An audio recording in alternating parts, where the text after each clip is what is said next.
Everyone, good morning. সিসার্স ডায়েরির নতুন একটি ব্লগে আপনাদের স্বাগত জানাই। আজকে আপনাদের সাথে শেয়ার করব চিলি পনির রেসিপি। তো বর অনেকদিন ধরেই বলছিল যে নিজে হাতে একটু কিছু করে খাওয়াবে বাড়ির সকলকে।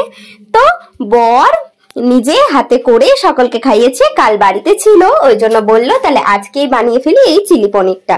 চিলি পনির বানাতে যা যা লাগবে, পনির তো অবশ্যই লাগবে, একটু পেঁয়াজ, একটু রসুন কুচি, আদা কুচি, লঙ্কা চেরা, পেঁয়াজ কুচি, আর লাগবে ক্যাপসিকাম। তাছাড়াও আরো আলাদাভাবে আরেকটু কিছু লাগবে, সেগুলো সব দেখুন, দেখতে দেখতে বলে দেবো। সবার প্রথম যেটা করতে হবে, পনিরটাকে পিস পিস করে নিতে হবে। এটা যার যেরাম মন চায় সেরাম ভাবেই সকলে করে নিতে পারেন। আমাদের বাড়িতে যেরকম ভাবে সবাই খেতে ভালোবাসে বা খান সেইভাবেই কাটা হয়ে গিয়েছিল। এরকম টুকরো টুকরো পিস করে কেটে নেওয়া হয়েছিল। কেটে নেওয়ার পরে এবার হচ্ছে কিন্তু মেন ম্যারিনেশনের পালা। এই ম্যারিনেশনটার জন্য কিন্তু আলাদা করে আবার একটু মশলাপাতি লাগবে। দিয়ে দিল একটু নুন, আর দিয়ে দেওয়া হলো একটু গোলমরিচ, এবার দিয়ে দেওয়া হলো একটু আদা বাটা, আর দিয়ে দেওয়া হলো একটু রসুন বাটা। ভালো করে এগুলো দিয়ে দেওয়া হবে। দিয়ে দেওয়ার পর দেখুন একটু হাতে করে নাড়িয়ে চাড়িয়ে নেওয়া হবে।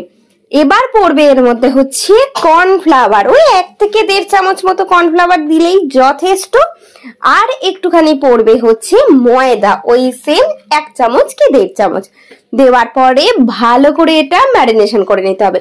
ম্যারিনেশন করার পরে মিনিট 10 রাখলেই এটা যথেষ্ট। তারপরে সোজা চলে গেলাম কড়াইতে। এগুলোকে ফটাফট এবার একটু লাল লাল করে ভেজে নেওয়া হলো। আমার বর না রান্না খুব ভালো করে, ওর হাতের রান্না ভীষণ ভালো। এখনকার দিনে তো মেয়েদের থেকে ছেলেরাই যেন বেশি ভালো করতে পারে, আর আমার বর তো খুবই ভালো রান্না করে। তো দেখুন একদম ভেজে নিল এগুলো। তারপর যে সসটা লাগবে সেইটা তৈরি করে নিল। দিল বেশ অনেকটা মতো টমেটো সস, বেশ খানিকটা সোয়া সস, আর একটু chilli sauce, green chilli sauce, সব দিয়ে ওটাকে একটু নাড়িয়ে চাড়িয়ে সাইড করে রেখে দিল।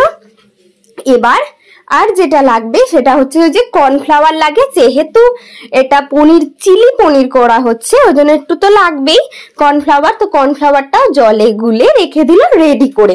এগুলো হাতের কাছে রেডি করে রাখলে কি রান্নাটা করতে বেশ সুবিধা হয়। ওগুলো ভাজতে ভাজতে এই কাজটা হয়ে গেল। এবার সাদা তেলের মধ্যে যে আদা কুচি আর রসুন কুচিটা ছিল সেটাও বেশ লাল লাল করে ভেজে নিতে হবে। দেখুন বেশ একটা লাল লাল কালার আসার পরে যে পেঁয়াজ কুচিটা রাখা ছিল সেই পেঁয়াজ কুচিটা দিয়ে দেয়া হলো। তার মধ্যে একটু পরিমাণ মতন নুন দিয়ে দেয়া হলো। পেঁয়াজটা লাল লাল করে ভাজার পরে যে কিউব করে পেঁয়াজ আর ক্যাপসিকামটা কেটে রেখেছিলাম সেইটা দিয়ে দেয়া হলো। যেহেতু পনিরের টুকরোগুলো ছোট ছিল ওই জন্য পেঁয়াজ আর ক্যাপসিকামের টুকরোগুলো বেশ একটু ছোট করেই করেছিলাম। তারপর যে সসটা রেডি করে রাখা ছিল সেইটাও দিয়ে দেয়া হলো। আর লাস্ট দিয়ে দেওয়া হলো পনিরগুলো। আর পনির দিয়ে দেওয়ার পরে একটুখানি ভিনিগার দেওয়া হলো। ভিনিগার দিয়ে নাড়িয়ে চাড়িয়ে কর্নফ্লাওয়ার দিয়ে দেওয়া হলো। কর্নফ্লাওয়ারটা দেওয়ার পরে মিনিট 1-2 অপেক্ষা করে ওটাকে সার্ভ করে দেওয়া হলো।